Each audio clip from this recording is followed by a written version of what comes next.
welcome back to Cross Stitch the Globe. My name is Stephanie and this is a channel about cross stitch. I am outside recording this intro because I recorded the interview at my parents' house so that they could watch my kids, because when Mariah said she was free on a Friday night, I was like, absolutely. I will be there. And I texted my mom and I was like, can you watch my kids while I do an interview? So I'm outside recording the intro, and what you'll see during the interview, my side is a little bit blurry. Her side is sharp, and you only see the person speaking during the interview as so you don't even see me that much because a lot of it is me asking her questions and then her giving answers. But that's the room that I'm in, is at my parents' house, and I'm outside my parents' house now. And my side's a little blurry, but it won't cause any issues with the interview. Mariah was really generous and really answered every single question that I had about the primitive needle, her mom's story, her story picking the baton up and carrying the legacy into the future. If you don't know anything about the primitive needle and you just clicked on this video because you watch a lot of my videos, I highly suggest watching it. I found it to be an extremely poignant, beautiful, over an hour of her talking about airplane. Normally it's trains, today it's planes. Talking about her mom and their family story and cross stitch, and I just loved it. I really want to thank her for coming on and sharing her story with us, because she definitely did not have to. So if you have any questions or anything, leave it in the comments. Let's be respectful, obviously, but you can leave questions that you have in the comments. If you're stitching a primitive needle pattern while you listen to the interview, I would love to know. Or if you have stitched any primitive needle patterns in the past, please drop that in the comments. So Allison's not in this video today. She has, if you're catching this video and you haven't seen us in a while, she got a promotion at work and she cannot be on every video. We are planning, we're in the process of planning when we're going to do our mid-year whip parade. She's going to come over to my house so that I can haul out all 80 whips conveniently and not have to cart them to her house. So we're going to do it from my house, but so she will be back fairly soon. If you're not subscribed, we'd love you to subscribe. We have this today. We thought today was going to be a regular floss tube. I'm going to do a regular floss tube on Monday, like a week from now. On Thursday, you're going to get a video about 10 cross stitch items that you never need to buy new. So if you're thrifty, you like to shop at thrift stores, and you, or even just as trying to be more of a conscious consumer, I put together a list of all the things that I would never go into a craft store to buy. Oh, one thing I wanted to add before I start the interview. The way the video recording works, I'm a little blurry. I'm upstairs at my parents' house, but also it only shows me when I'm speaking, and it shows the speaker. So there's a lot of times where I'm reacting to what she said, or give just a few words, and it doesn't switch it all the way to me. It just stays on her. And so when it does switch back to me, I can kind of look a little emotionless when, if you know me in real life, you might know I'm too emotional. So there's just some times where I feel like in real life, the conversation went really smoothly, but on the video, you might not hear me saying when she was, especially when she was being kind or generous or sharing something tough, and it doesn't switch back to me until I'm fully speaking, but it doesn't show my human reaction to things. So just FYI. Also, I have a bruise on my head. I have no idea where or why. I have no memory of getting hit in the head with anything, but when you have little kids, it's just probably it was one of them. Who knows? Anyway, so that's all I wanted to say. Okay, now on to the interview. Mariah, thank you so much for agreeing to talk to me. I feel really privileged, and thank you. So I read your story that you put up on your website, and I've read other people's blog posts that they've posted about throughout the years, but do you want to just do an overview of the primitive needle backstory so everyone who's watching kind of knows where we're starting from? Yeah, absolutely. So, Primitive Needle was started by my mom. She did all the designing and made the patterns and printed them, and went to a few different of the cross stitch shows. Um, I think she started it back in 2007. She was a nurse that worked in oncology for most of her career, and she's I always remember her cross stitching, so she had been cross stitching for a long time, and I don't exactly know what made the leap into designing, but she did, and she was really good at it. So she started that, and I think she started to get a little bit of a following. So then she started to get her feet wet and go to the cross stitch shows. I think I went to two of them with her. I don't know how many she went to in total, but I remember. I mean, I was up late with her stuffing charts and doing all of that when I was in high school. Um, so then, unfortunately, and she was really starting to get very big just before she died. I remember her being very embarrassed, but also kind of honored because somebody asked for her autograph on one of her charts once. And she was a very humble person. But um, in 2011, in February 28th, she was on her way to work, and she went to work very early in the morning, and she drove a little Volkswagen Beetle. And um, there was a bunch of snow that had melted that weekend, and then it had been raining all weekend. And on her way to work, I don't know if she didn't see it. It would have been dark out when she was driving, but there was water on the road from what is usually a creek, but had turned into a essentially raging river, and her car got swept away. Um, and so, unfortunately, she passed. Then we didn't they couldn't get to her because the conditions were so bad until the next day. So we didn't really know for sure, although we suspected what happened until about 24 hours after the accident. Um, so I was 19 at the time, and it was a really challenging thing to go through. I was really close to my mom.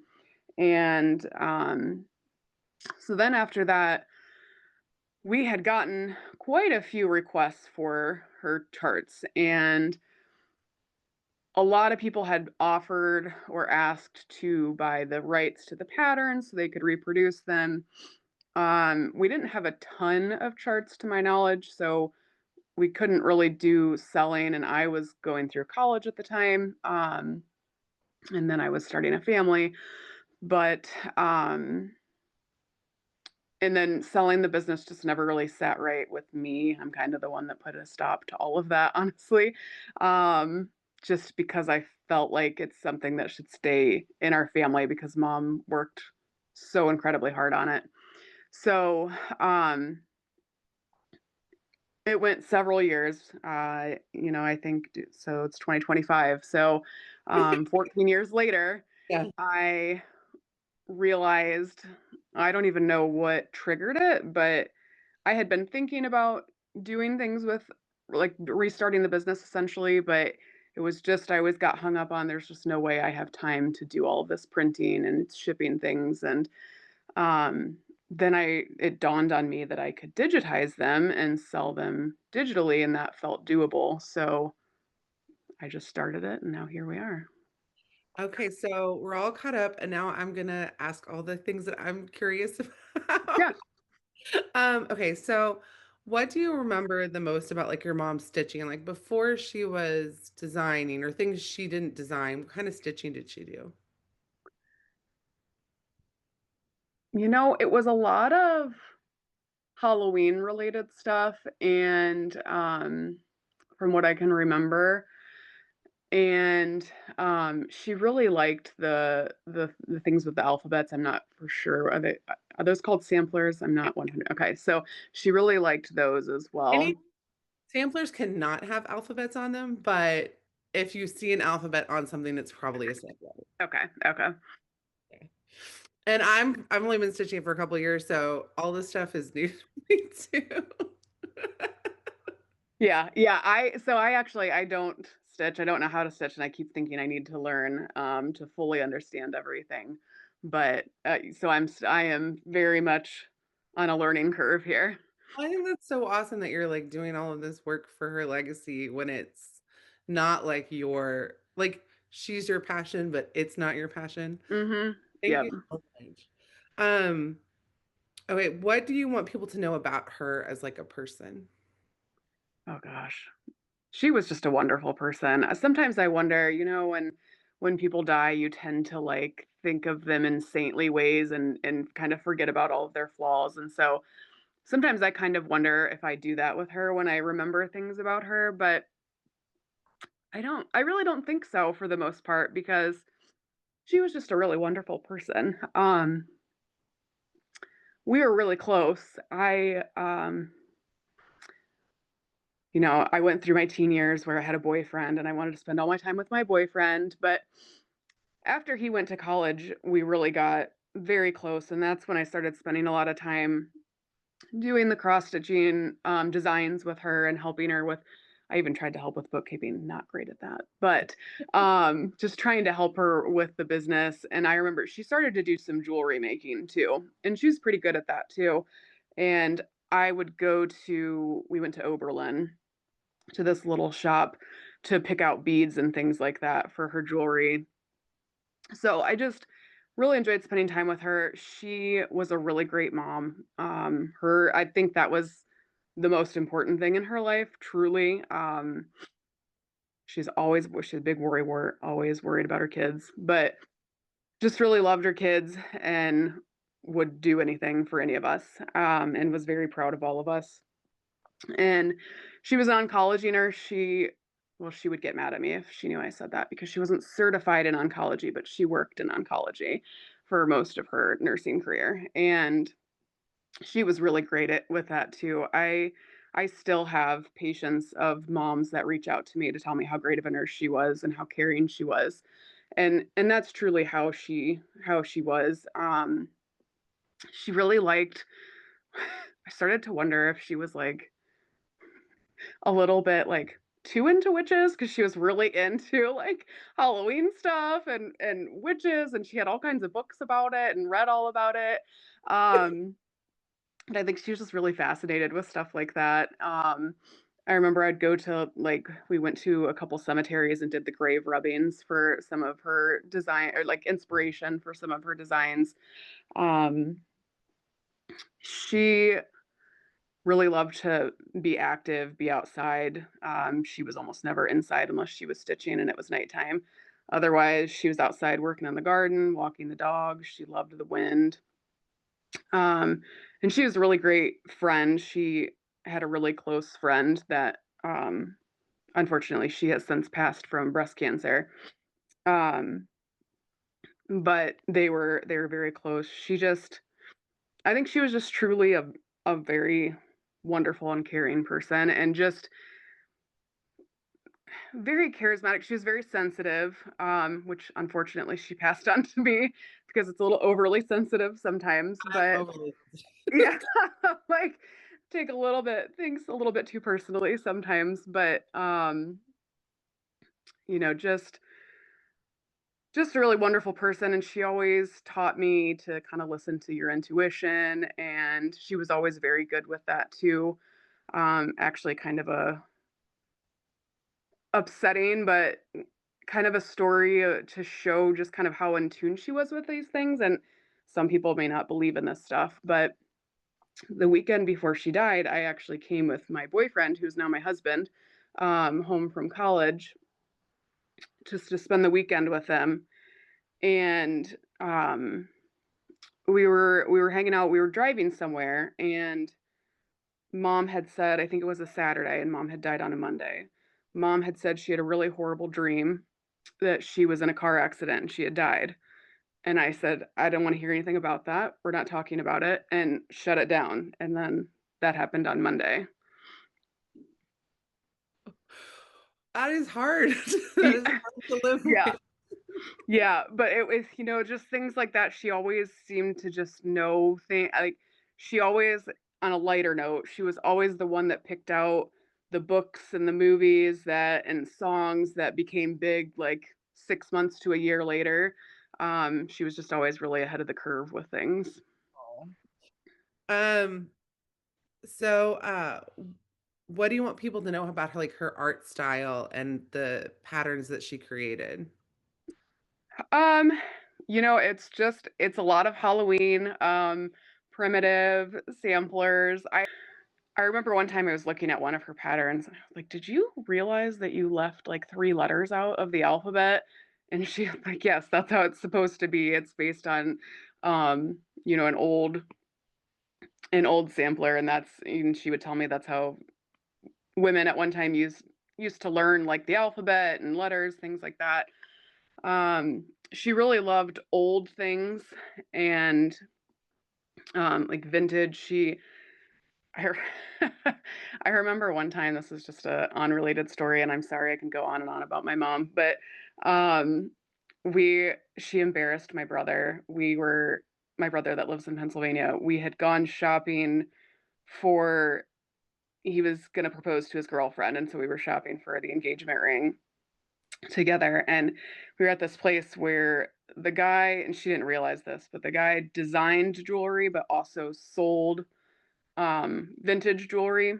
And mom was just going on and on and on about how vintage things are so much better and the new designs are not that great and like these are way better. And finally my brother was like, "Mom, he designs the jewelry. You've got to stop. Please stop talking." But so she just really loved really old things and big Halloween theme. Well, I did wear a Halloween sweatshirt in I noticed honor. that. I love it. Uh, if you're seeing this way in the future, it's May. It's like May Yeah. 22nd. So I was like, what should I wear? And I was like, I'll get out some Halloween stuff. Um, is there any, oh, okay. Actually, I lost my place. One second. Uh, what was her favorite pattern or like some of her favorite patterns that she designed?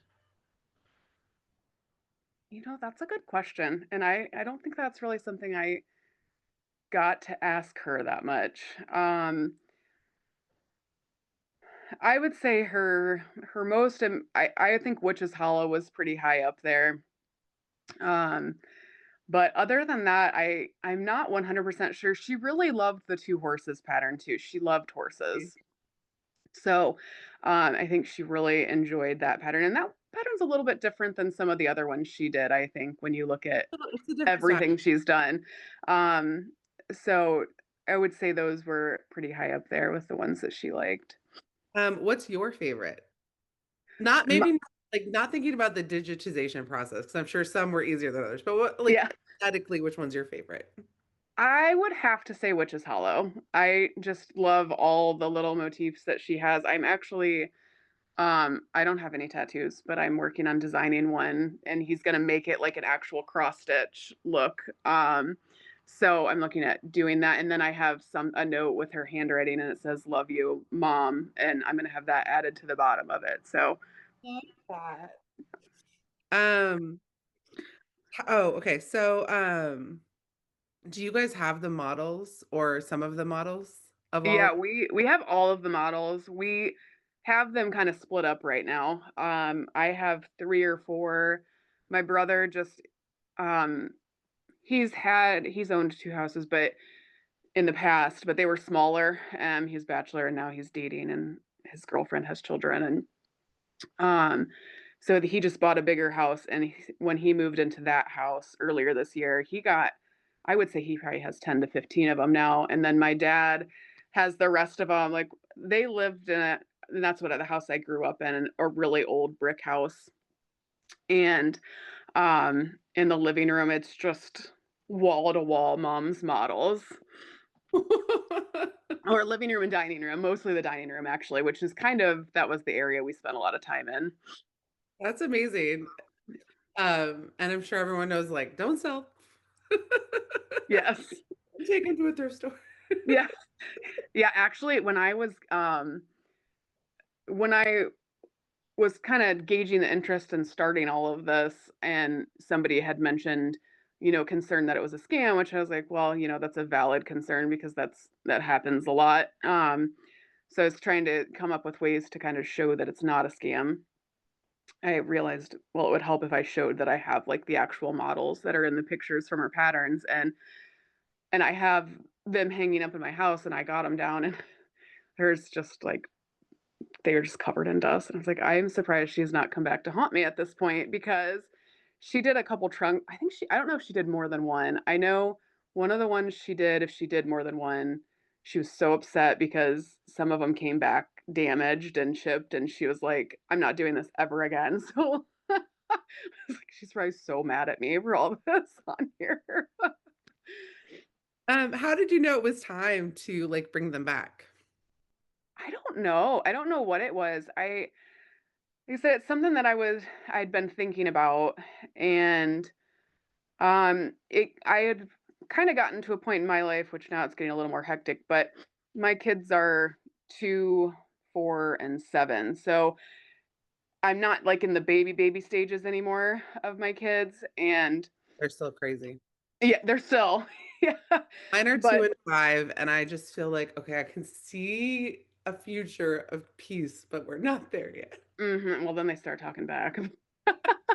But, um, I was like breastfeeding and pumping at work and doing all of that. So it was like that just took up all of my time. And I'm a psychiatric nurse practitioner and I've been at it for 7 years now.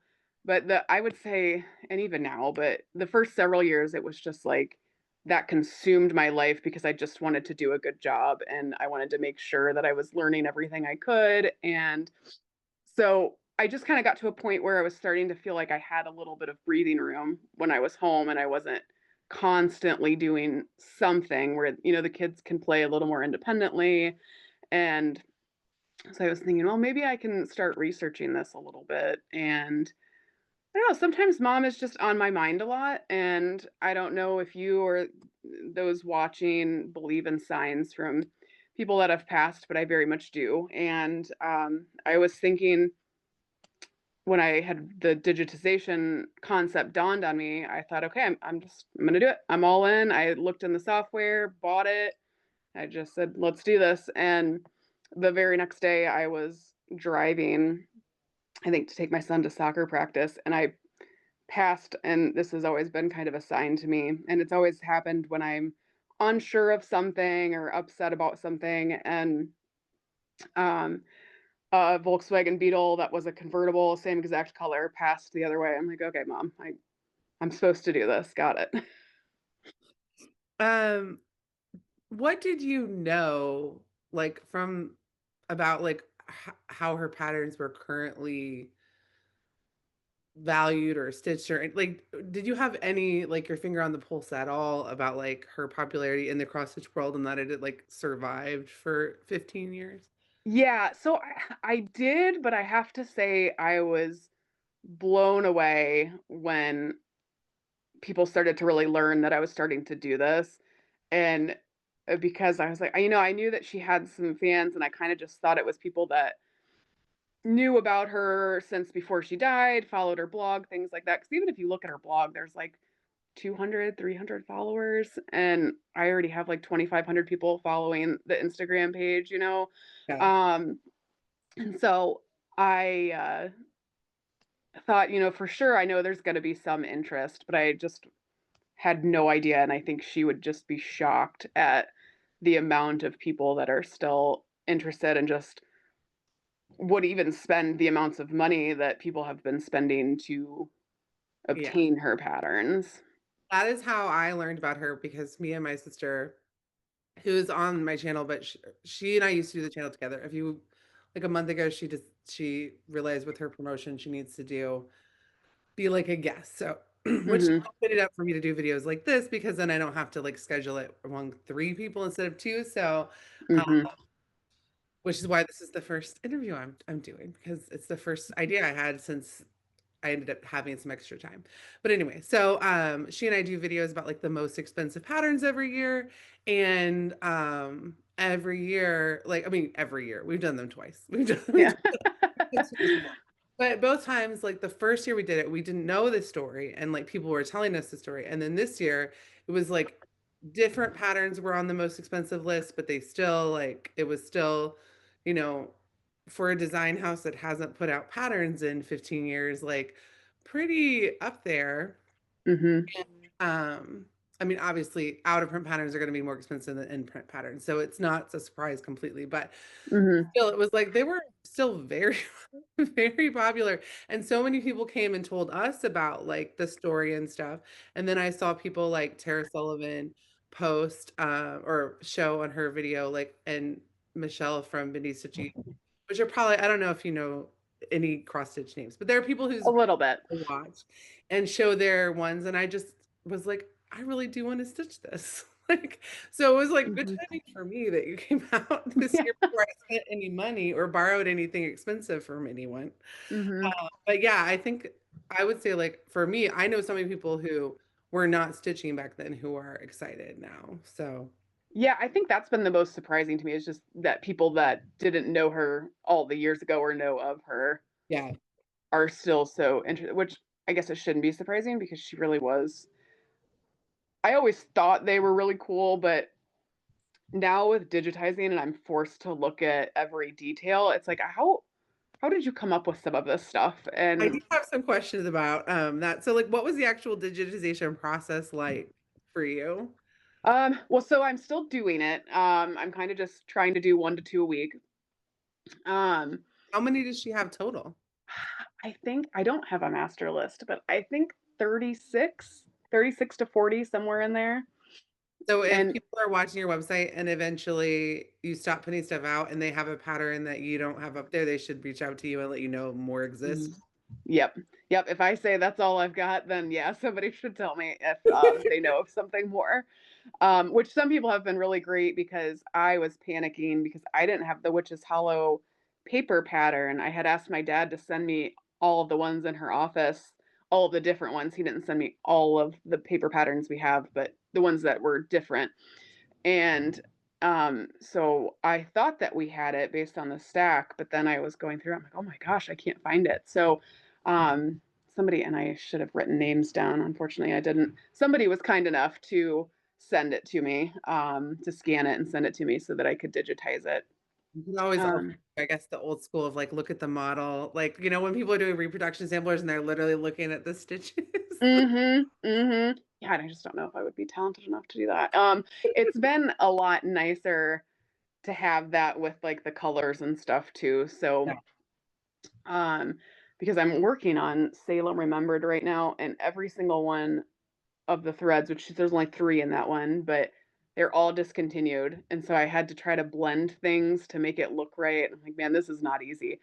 Um, but anyway, so it's just been surprisingly easy, actually. Like it was a I used WinStitch and I picked up on it really quickly, um and it's kind of like my thing I do now to relax when I'm home and the kids are in bed. Is it's like, I can just do this. I don't have to think really hard about it, but I still like I'm kind of a little bit, for lack of a better word, well, I guess particular. I'm very particular about it, so I'll go back and like triple check that everything's right because I that's one thing I felt strongly about too with all of this is I just wanted it to be exactly the way that mom did it. So I didn't want it to be like sloppily done and I didn't want it to just be scanned in and sew it like that. I wanted it to be as if mom was printing the patterns and selling them, because that's what she would have wanted.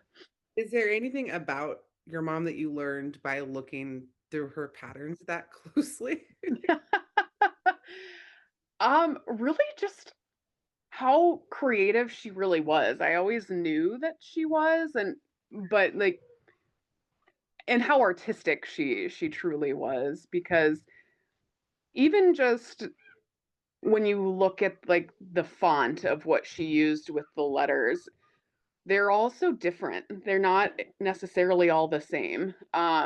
I was stitching And the other day and I had to triple check because I'm stitching Annie Hyssop. Is it mhm. Hyssop or Hyssop? Hyssop. I don't I, know. I've done Hyssop, but I don't. I Say don't that. But I've been stitching that and I was stitching it and I was like, there's 2 rows between this one and there's 3 rows between this one. And I was like, am I losing my mind? Yes, no, I think that is the one because I was just doing it and I started to follow a pattern and then when I double checked it because I'll go back and count to make sure it's all the way that she did it. I'm like, wait, this isn't right. Oh man, like that would be easy to mess up because you think it's like a repeating pattern, but in fact it's not. Well, I know I watched there's a stitcher that I like, her channel is called I Swear I'm Stitching.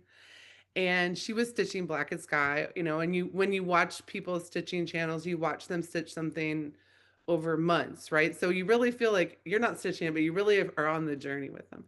And she Mhm. said, like, and I'll never forget, like in Black and Sky, there's one in the top border that is different. Yes. Yes, it is not the same. I thought, man, that's tricky. What was your favorite to actually digitize? Like, which one was the most fun? Hmm. Of the ones I've done so far, I really liked Hoodoo Voodoo because it's just so like funky, but it's so her. And so I think that was the most enjoyable for me. 'Cause I'm like, and I think too, it just reminded me of her inspiration. I think she even put it on her original pattern, were from some of the things that she saw when she had went to New Orleans, and she had went to Florida to go see my brother who was doing an internship through college, and then they drove back and they stopped, I think, at Gulf Shores and then New Orleans, and she just loved that trip. She didn't really travel a lot, although I think she would have loved to. And so I think that's part of why I just really enjoyed it. But it was also just like it's just so funky, and it's not everybody's cup of tea. Actually, like that kind of reminds me. So was dipping my toes in the water with like the Instagram ads and Facebook ads. Just because I don't own another business. I don't know anything about any of this stuff, but I just figured just to try to spread the word a little bit more. And the one I chose was Hoodoo Voodoo. And part of that too is because I really loved the way the cover turned out that I did. And I felt like mom would really like that, the way that I did it. And I tried very hard to keep it very similar to what she had done. Um, but anyway, I used one of those posts as an ad, and it was the Hoodoo Voodoo cover. And somebody commented, "No thanks," and like I'm sure it like came across on their Instagram feed, and they're like, "Why am I seeing this?" But I think it's definitely one of those things that it's probably not everybody's cup of tea. But And sensibilities have changed over the last 15 years. Like I'm sure like people would present things differently, but she didn't. Your yeah, people things the way that they were. Um, but I think that well, okay, I've seen your ads a bunch too, so but I'm also like going to your website a lot, so I think it's the algorithm then like because I'm like going to see what you release, so then the algorithm's like, oh, she must really like it, so let's show a yeah, bunch of stuff. show her more. I Let's see, what was my next question? Oh, how many patterns do you have left that you know of? think around 30-ish. Yeah, rough estimate. I just finished today, which I'm working on the cover. I was working on the cover right before I joined this, which is why I got a little too zoned into that and was a couple minutes behind. But I just finished Salem Remembered today, and I'm gonna probably release that this weekend. I do think I think I saw Julie, who his channel is. I'm saying the channel names mostly because I know the people who are going to watch this are stitchers, and they might want to go check out the people who are stitching these and have stitched these patterns. But her channel name is Kansas City Girl in a Colorado World. I think I saw her stitch it, and when she was stitching it, I hope I'm not bastardizing the story, but I believe because this was like maybe a few years ago even. But I think she every time she would stitch a name, she'd go look up the information about the real person so that it wasn't like a fun kitschy thing. It was like a serious thing, and I just Hmm. so much. Was that a hard one to transcribe? Yeah, a little bit. And I was actually thinking, mom knew a lot about it, and she wanted to go to Salem. And actually, one of her friends from work, they were planning on going on a trip. I think the year she died, she was planning on going there that fall, and unfortunately, that didn't happen. But I was thinking, I have like the general story, right? But I don't remember a lot of the specific details, and I was thinking I need to look those up. And actually, I really don't remember her telling me about this, so I don't think she did tell me. And maybe I just didn't pay attention when I helped her stuff charts, or maybe I was in college at that point. No, it wouldn't have been because that was 2007. I might not have paid attention. But anyway, on the back of her, um, the paper that was on the back in the bag, has like the sources and credits and threads and things. And she had put on there just a little tidbit about the Salem witch trials. I'll just read it. It says the names on my sampler represent the death toll of the Salem witch hunt. There are so many things to learn from this terrible time in our history, but perhaps the most important should be a reminder to all people everywhere to have a spirit of understanding and tolerance to prevent anything like this from happening again. And then underneath it, she put, this chart is dedicated to my wonderful daughter, Mariah, who is as beautiful inside as out. And I just don't remember. I had no idea. And I, got a little tearful because it really is, it's perfect. It's the perfect one of her patterns to dedicate to me because that's very much the type of person I am. And I think that's probably why I was drawn to mental health, is just because um, I try to understand where other people are coming from, even when I might think they're wrong or disagree with them. But, um, just try to understand other people and understand their stories. And so I thought, man, she really had me pegged, which she did. Oh, God. Um, what's been the most popular pattern in terms of people buying them? If you feel comfortable Oh saying. yeah. Yeah. So of the ones I've done so far, I haven't looked at the actual statistics on the website. I built the website myself on Shopify, but I'm still learning the thousands of things you can see on there. Um, but I would say it dings me an email every time somebody orders, and I always look to see because I'm curious. And the one I see by far the most is Witch's Hollow. Oh, really? That's Hmm. still the classic. I guess I would have guessed Black and Sky, but it makes sense that Witch's Hollow is. I That's would say Black and Sky is a close second. But yeah, Witch's Hollow has been number one. I will be purchasing Black and Sky in the future. I just was trying to be really good and I only purchased the one that I was going to actually get to. Yeah. I'm trying not to buy things this year. And so I'm like, when I'm done with it, then I'm going to allow myself, I'm going to go in. And I also really want to do, is it Hornbook Angel Tombstone? Yes. Well, Yeah, Hornbeck Angel. and I actually have all the floss for it, except I don't have the orange, but that I feel like I can pick anything for that. But I Yeah. actually have enough skeins of the black that I can actually start it. I'm very excited. Oh, there you go. Okay, so are there any misconceptions or inaccurate things you've heard about the primitive needle over the years that you want to Mm, just like clear up? I don't think so, although I haven't been, super active in cross stitching communities, so I don't know that I would here. I will say there were some hurtful things out there when I was starting to try to get the word out.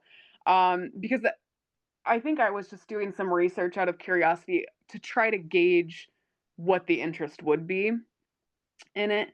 I mean, surprisingly, I didn't have to sink a ton of money into it, but still a fair amount. And I was just wondering if I was going to be able to recoup what I put in there. In time. Time is not free. Yeah, well, yeah, I've spent countless hours after work working on all of this, digitizing and the website, and now troubleshooting things. That's been very frustrating. But um, some people. I saw one lady in one of the Facebook groups I joined had said something like somebody was looking for one of her patterns saying it was their unicorn, and somebody commented was like, good luck with that. I don't know why her family refuses to give out access to this or whatever. And like, but the way that she said it was like, man, people are mad. But it made me feel like people thought that it was malicious on our end, but it really wasn't. It just was. I think I can be kind of I hate to say controlling, but I'm just very particular and I want things done the way mom would want them done. And so that's why I was just never on board with things being like the rights being sold to her business.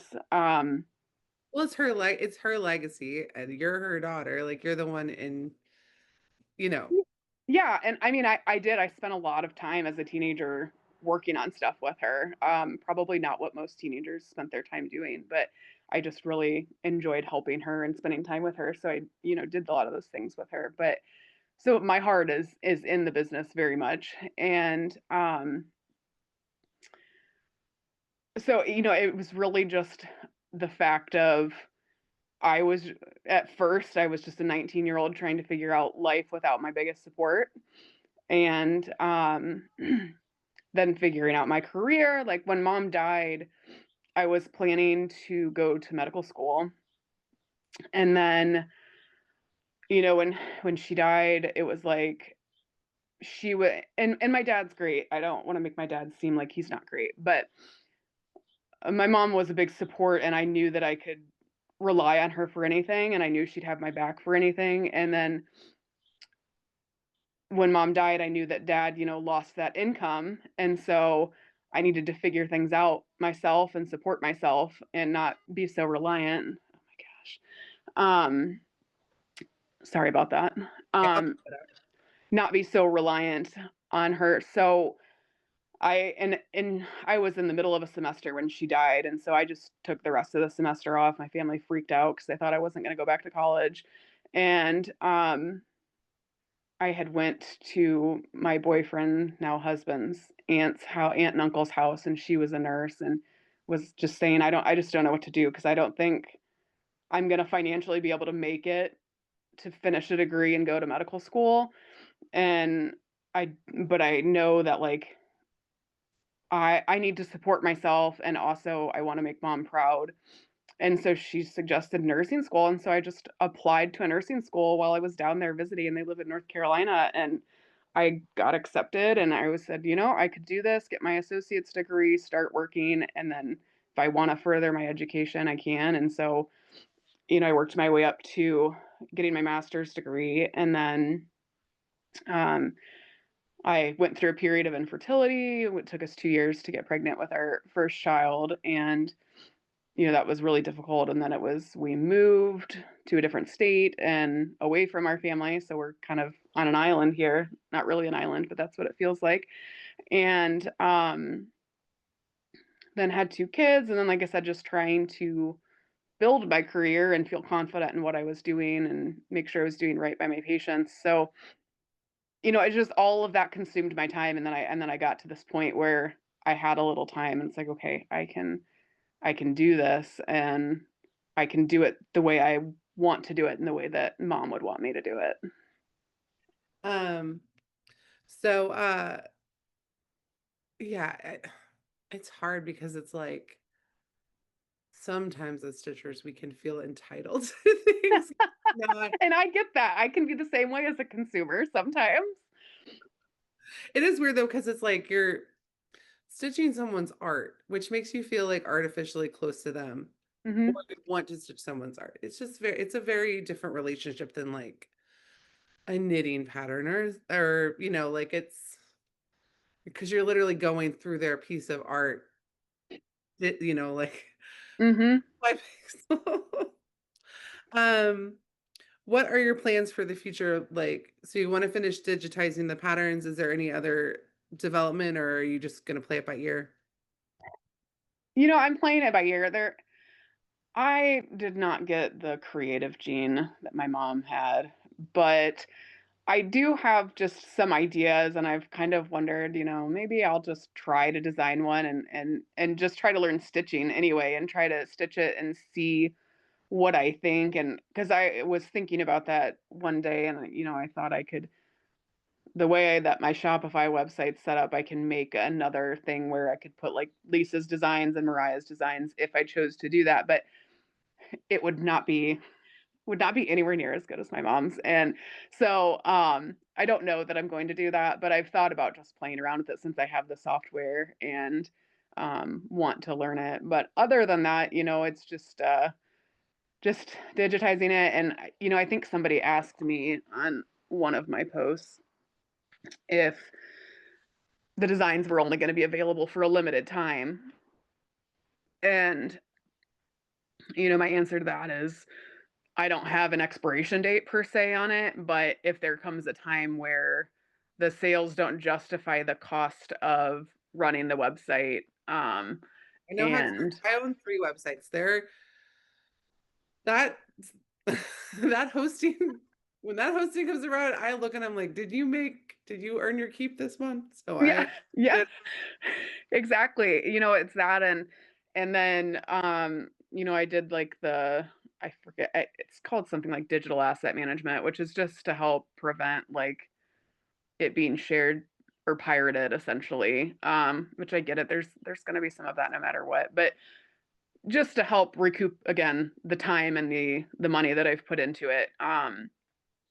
So, there's the cost of that. So if we reach a point where I'm just really in the hole and I'm not covering those costs, then I'll probably have to take down access. But hopefully that's not something I encounter for a little while.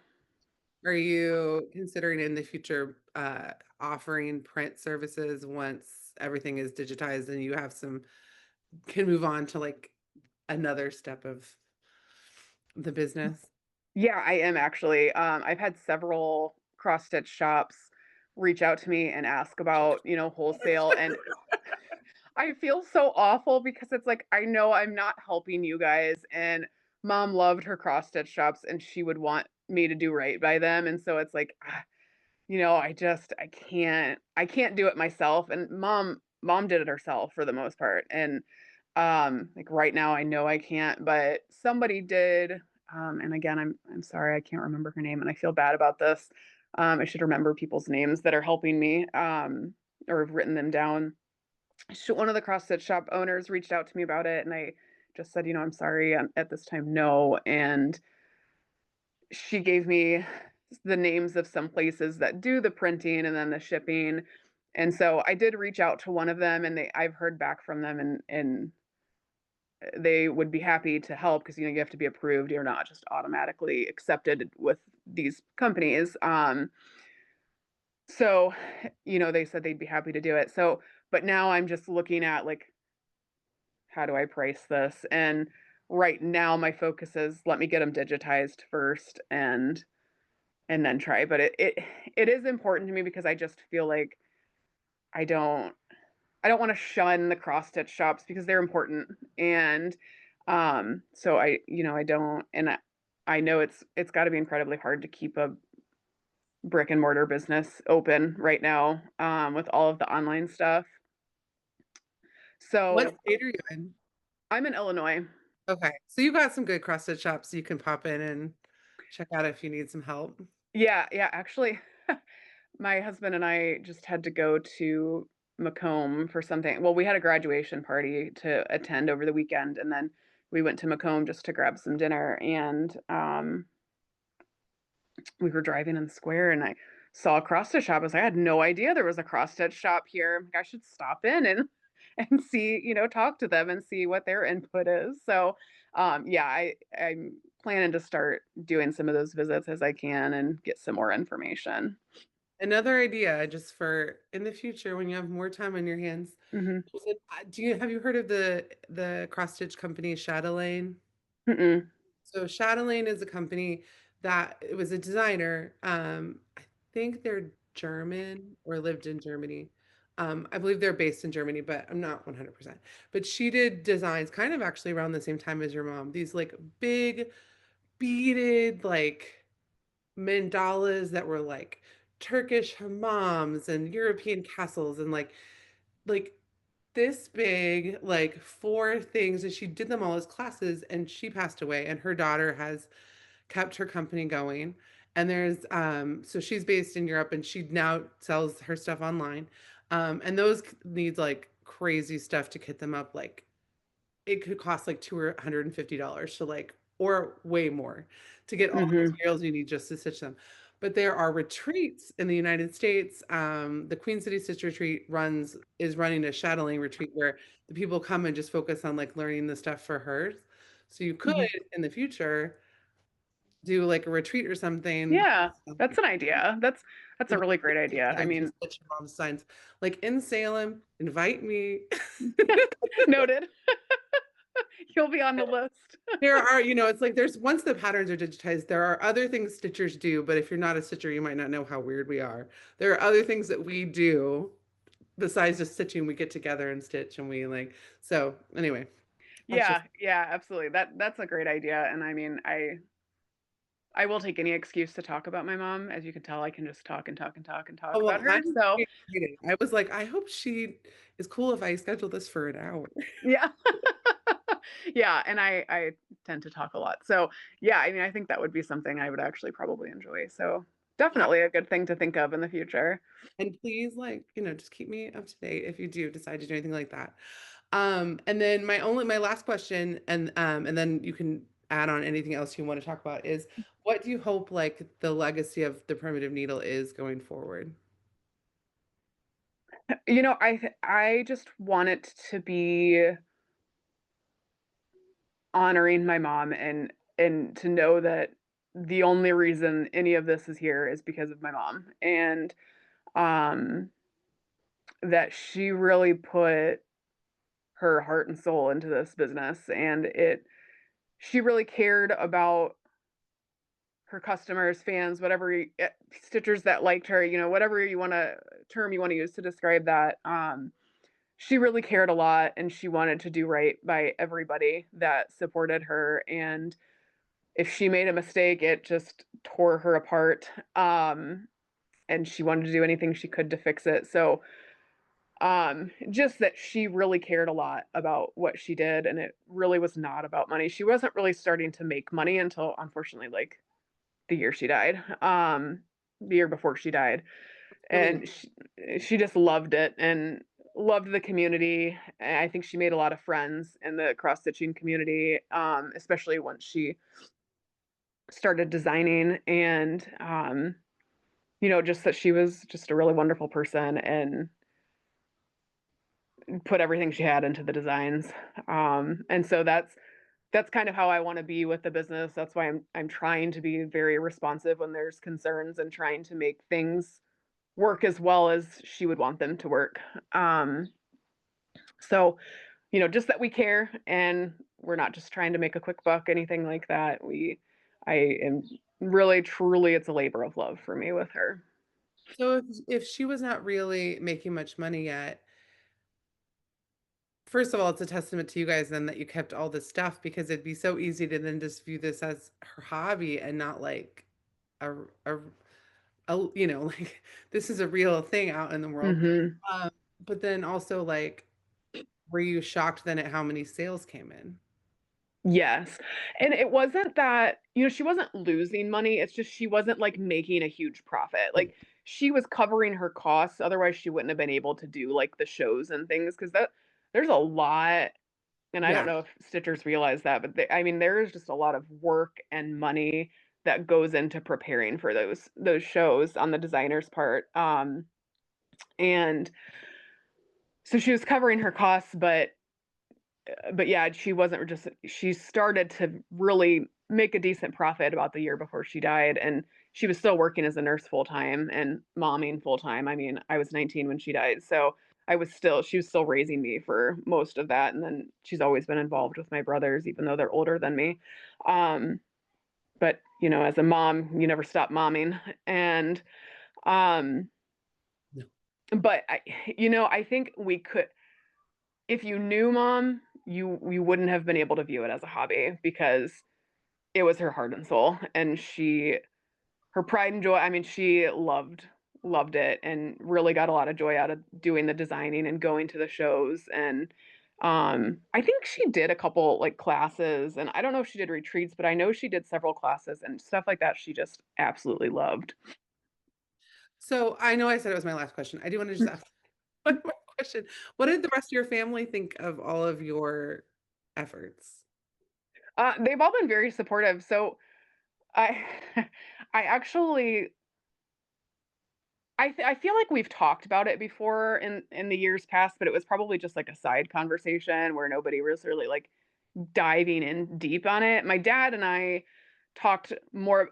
Dad always talked to me about the business when people wanted to buy because people would call him, send him mail, just asking to buy the rights to the business, and he would talk to me, which I appreciate because I think he knew I had very strong opinions about it.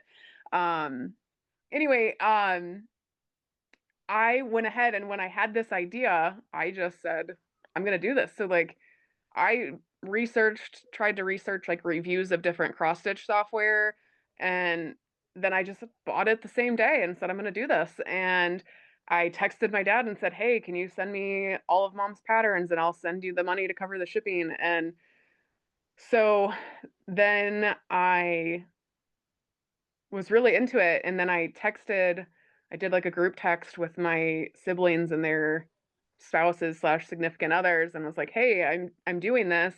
And then right after I sent it, I was like, oh man, I probably should have asked if they were okay with this. Like, I just assumed everyone was going to be on board with this. And what if this is like a big thing and somebody they're upset? And so I said, obviously, my dad knew I was doing that because I told him why I wanted the charts. But I said, oh man, I hope nobody's upset. I feel like we've talked about this, but I didn't really ask your guys' permission to do this. And, it's your mom too, obviously. And, um, but they were all very supportive and they're like, no, nobody is upset. We think this is really great. And we're really excited about it. So, and like her sisters, I haven't talked to one of them, but my Aunt Jen, she was thrilled about it and she's always nothing but supportive. But so yeah, everybody was really excited about it. And I think I told them because it was after I started like the Facebook and Instagram page, and I was like, hey, you want to see how much people loved mom and her work, like go read some of those comments. And they were all blown away and just loved it. Amazing. Well, before we say goodbye and I let you free, is there anything else you want people to know or you want to add? I don't think so. Just well, I guess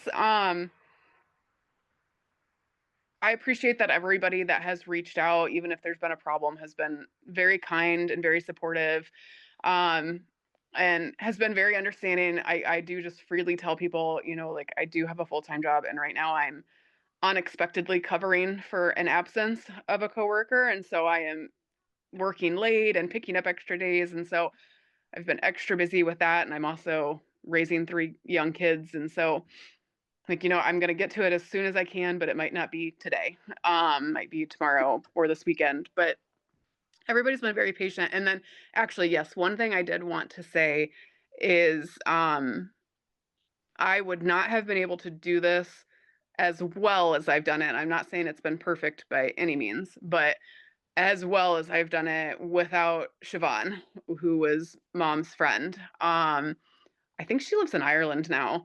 I remember her and mom met up in the US, and that was actually one of my posts because there were several people, and they were at Kathy Barrick's house actually, and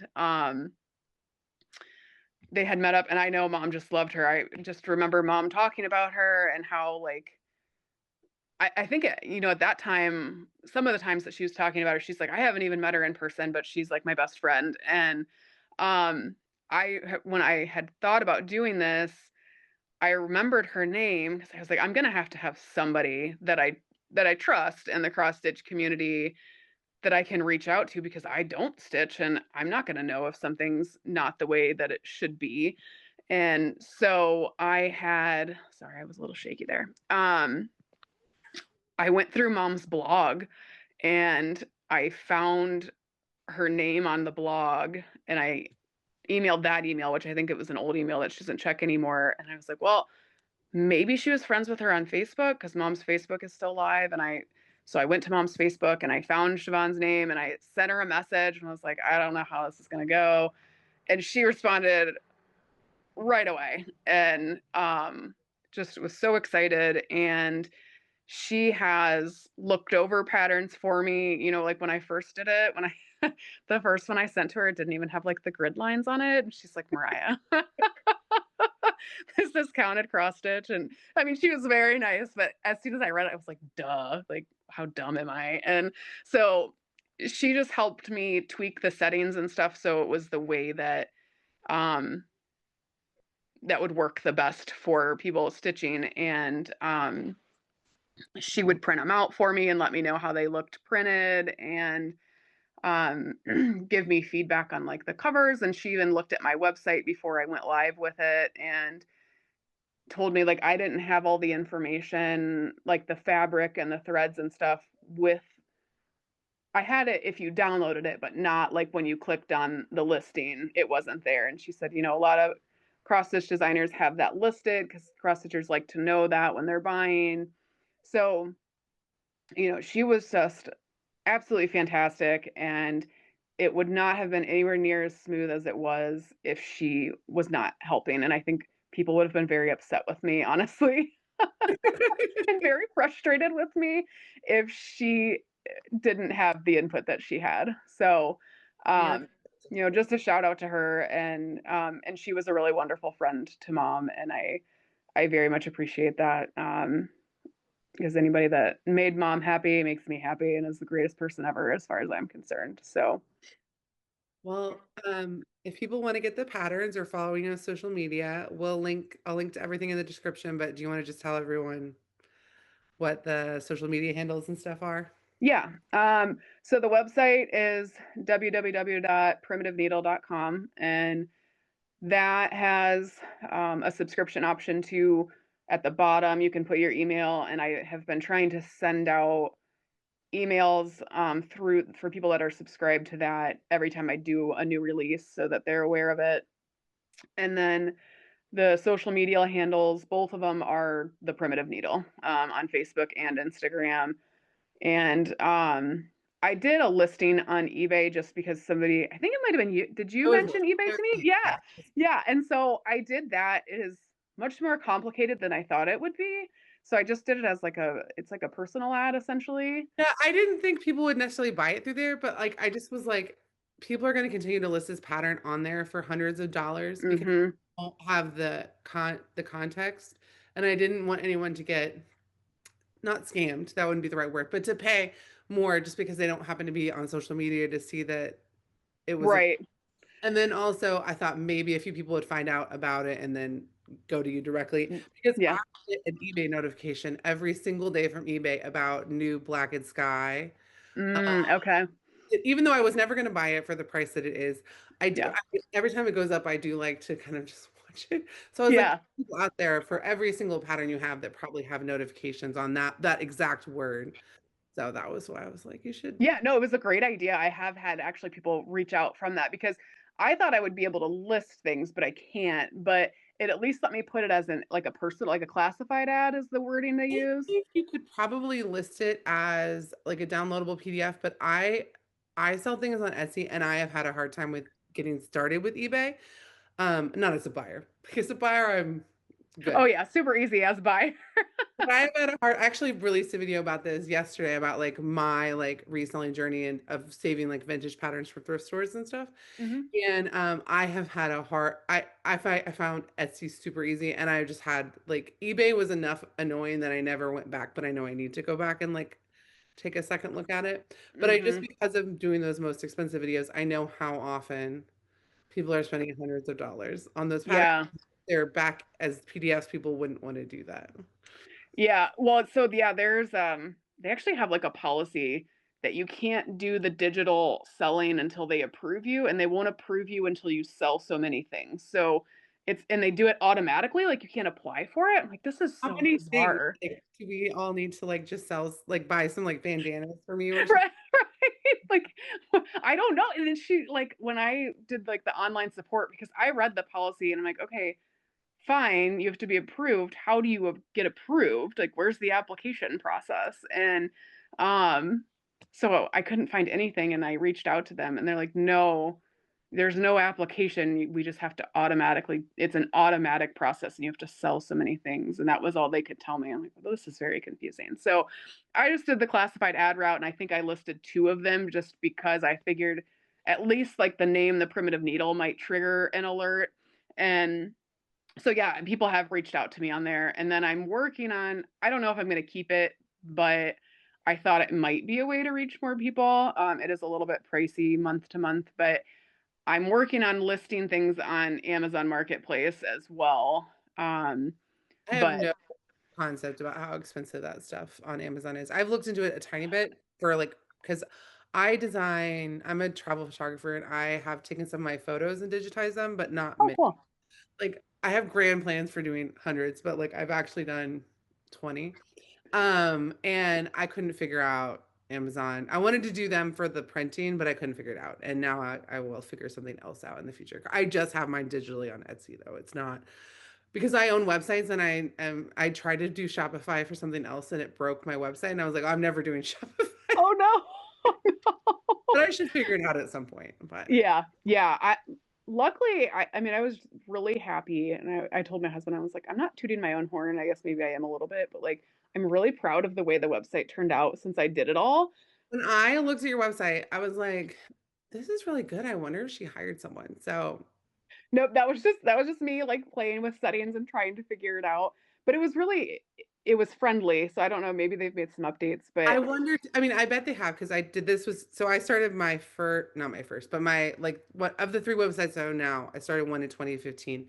And in 2017, I tried to sell t-shirts on it and it broke my whole website. oh And no. so I just took it off and I've never tried again, but it has been 8 years. So it's probably better software. Yeah, yeah, yeah. Like My experience was pretty darn smooth thus wonder, far. like, just from my knowledge about like how much time and effort I have put into the different designs of my websites, I was like, this is a really good website. I thought maybe I was like, I wonder if she hired someone. Yeah. Like, No, no, yeah, I did it and it was very user friendly and so I was very happy with the way that turned out. There's apparently a way to like import the Shopify listings into Amazon Marketplace. I tried it and I was wildly unsuccessful. So I'm gonna try it again here soon. I've already paid for the bill, so I should probably squirt some hurry on it, but I'll get there eventually. It's on my to-do list. And Siobhan, so then, oh, I guess I'll use this opportunity too, just to say, um, I did a post on this recently because there's been issues with the way things are being viewed in Pattern Keeper, and I've had some requests for the charts to be black and white. So I did the color because I thought it was easier on the eyes with the symbols if the symbols were on the color. But that was just for me looking at the black and white of mom's patterns and digitizing. I'm like, my eyes are exhausted from looking at this. And so I thought that made it a little bit easier for my viewing, but people made compelling cases for it to be black and white. So anyway, I have done everything I can do on my end to troubleshoot the pattern keeper issue. I don't know what's going on. I don't know if it's my digital asset management or if it's the new update on Pattern Keeper because prior to this update, I had gotten feedback from several people that it imported great and looked great. So I've I heard don't people know. have a lot of issues with I pattern. was I use Marka. I use a different. There are two programs that do that. I use the other one. So I don't know, but I watch too much cross stitch on YouTube, and I've heard from multiple people different horror stories that they have encountered over the this past like couple weeks. So Yeah, and like WinStitch, so I use WinStitch for the digitizing, and they have an option, which is not what I was doing. I was just doing PDF, but they have an option to do a pattern keeper specific export. So I did that and had somebody test it. I had two people test it, and both of them said it's still doing the same thing. So it's I was going probably to reach out to WinStitch and reach out to Pattern Keeper just to see. I can't, if it's the digital asset management, I can't do anything about it for a year because I paid for a year subscription and it was a little expensive. So I can't do anything about that right now. But I am trying to figure that out. And then the mark is it markup RX that you use or RXP. So the black and white version I was told did go into it well. So um I'm looking at how I could possibly do like a link for a black and white version versus a link for a color version. So that's something I'm looking at. I don't have an immediate solution for it, but I am exploring that. I so I export a black and white and I export a color. I use MaxStitch, so it's the same program, but it is enough different because of the different bases of that it's annoying. But I mean, Hmm. I have to merge them on my computer into one giant PDF, and that's annoying. But not enough. My not a ton of people buy my patterns, so I haven't encountered all of the because I'm like it's not the same level. So, from a technology standpoint, that's what I do. But I haven't had enough people try my patterns out in all the different things to know if there's issues or not. Um, Right. your pattern went into markup really well for me. It did. I did have one issue where the like last page, it's trying to read it funny. I can still do what I want to do in it, but I don't know if I imported it weird because sometimes you have to tell it some things, and I was so excited I just started stitching that by the time I noticed that page was weird, I was like, well, I'm not gonna try this again. Like I Mm-hmm. where we are, we're doing it. Mm-hmm. So, and Yeah. See, I was wondering, I was thinking about doing a poll, because you can do like the polls on Instagram, because I was thinking, I knew I could combine the two PDFs, so I could combine a color and a black and it's white, and so I it's was thinking I annoying. could do that, but then I worry about my older customers that are not very good with technology, and then they're printing out 27 pages and it's duplicates and they're not realizing it. So I was going to do a poll and just see what popular opinion is, if they would like that, because you can control it, you can specify the page range, but there's a lot of people that struggle with I think the technology. artsy housewife, I bought a lot of her digital patterns, so just I'm very familiar with at least up until a year ago because I bought so many that I was like, I have to stop buying. Yeah. Yeah. But I love her patterns and I've bought a lot of them, and I think her like cover sheet, her black and white and her color are different files, and you pick the one. Okay. Okay. And I'm sure, I keep thinking there's got to be a way to do it. It's just I just need to take the time to do the research and figure it out. There's always a way. It's just finding the way and figuring it out. Honestly, with 3 kids and a full-time job, I don't know how you have time to do any of this. It's just staying up late at night is what it is.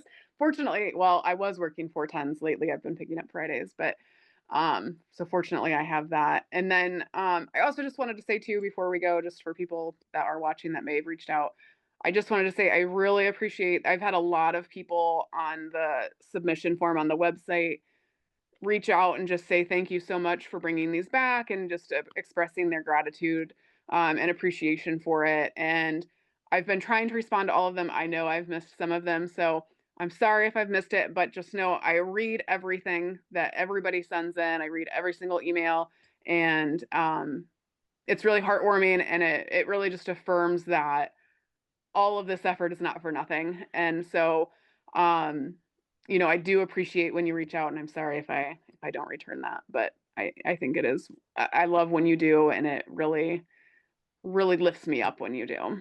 Have you seen a lot of the people's like stitching and stuff that they're posting on Instagram? Like, is that so weird to be like, oh, you're actually stitching what I transcribed? Yes, yes, it's wild, and I love it, and that's why like I try to repost them all when they do it, which like I'm in my 30s and I should know Instagram better than I do, but it really took me a minute to figure out how to repost posts. So I think I finally got that down. So I love it when people tag me, and so I can see the works they're doing, and see the spins that they put on it, because a lot of people do spins on things, and it's really cool to see that. Yeah, I didn't want to wait to get the floss, so I made my own DMC conversion, and it's a little different. It's a little, in some ways I like, in some ways I'm like, did I make a mistake? But it's a little, it's really A little different, yeah. Well, I'll look forward to seeing it. I wanted to say too, another stitcher reached out to me about Earth Sampler. And I saw the same thing when I was doing the chart. Um, the rabbit calls for, I think it's rhubarb. I could be wrong on that. It's it's the way it looks now, it's definitely more red. And if you look at the way mom's model looks, the rabbit's definitely brown. It's not red. And so when I was doing this, I'm like, man, did she really do a red rabbit? And I'm like, pulled up her picture. And I'm like, no, that's not red, but I feel like I need to keep it because they do have it, and that's what she called for. And I don't want to change it because this is what she called for. So I don't know if it was a mistake on mom's end or if the dialect changed that much. change. Yeah. There are dialect changes that would blow your mind over Well, like that's what I mean, this must have been one heck of a dialect change, but I can see it happening because it's not that far of a walk, but um yeah, so I don't know. I looked back in mom's blog and she didn't issue like a correction or anything. So, and I've triple checked her pattern. It's what she calls for. So just be aware if you don't want a red rabbit, maybe don't use that specific color. All right, well, I will let you go. I don't want to let you go because I could talk for 2 hours, but um this has been so much fun. Thank you. I feel like all the questions I had about this whole thing, I feel like I got enough like I feel like I know the story in a way that I like, that I can fully appreciate what I'm stitching when I'm stitching it, which is really special. We don't always get that as stitchers. Absolutely. Thank you so much for like all of this work that you've put in and like because that is not I mean, I think for stitchers we'd be like, oh, of course it would do well. But if you're not a stitcher and you're on the outside, you'd be like, this is and you're putting your time and money in, like that's a risk. Like you really took a risk. So thank you. Hmm. Yeah. Well, thank you for the opportunity. I think when you invited me, I thought, man, I really hate talking on camera because I'm a very awkward, socially awkward person. But it's like, I think that'd be a really great idea, and it would really help spread mom's story more, I think, and help people understand it more. And so, especially people that are newer that didn't know about her work when she was alive. And um, so, I appreciate you reaching out and giving me the opportunity. And I just wanted to say too before we go. Just send me your email and I will send you Blackett Sky. Okay, I will. Okay. I would Okay. do. As a thank you for giving me the opportunity. Okay, well, thank you so much. Yep. This Yep. was really fun.